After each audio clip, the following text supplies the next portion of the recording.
Hello and welcome to our 23rd COVID-19 market update with Thomas Caldwell. Today is February 18th, 2021, and it's been about 48 weeks since we started social distancing and self-isolating. Tom, there's a lot of movement in industries right now. There are many companies looking to take over smaller organizations at this time, and it seems like there are incredible opportunities right now. Oh, absolutely.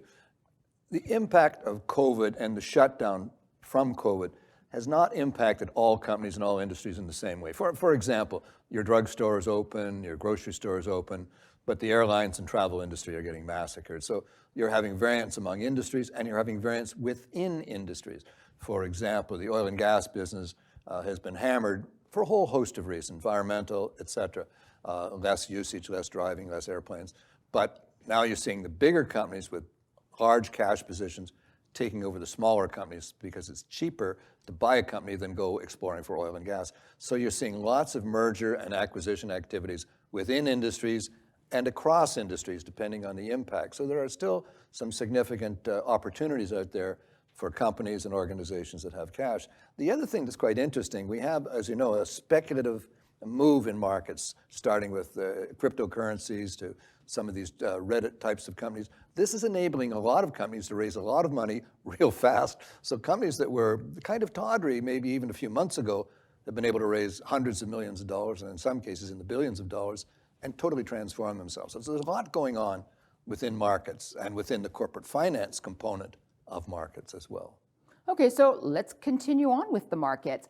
I've often heard you say bull markets climb a wall of worry. What does that mean? Well, typically, when you have a lot of negative news, negative opinions, particularly now the pundits are saying, well, you know, there's a lot of speculative, get ready, this market's going to top out, et cetera. When you get that kind of negative bias to media, and yet the market still moves, the market's telling you something.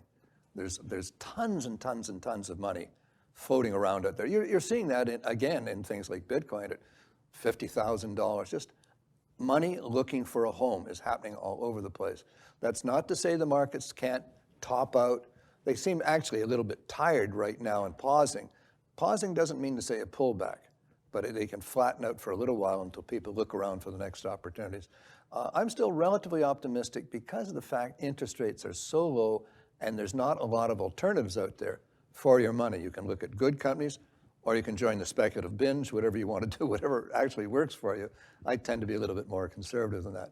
But underneath it all, there's still opportunities within this market, despite the lofty levels of indices. Thank you so much, Tom. Thank you. And thank you all for watching. Bye for now.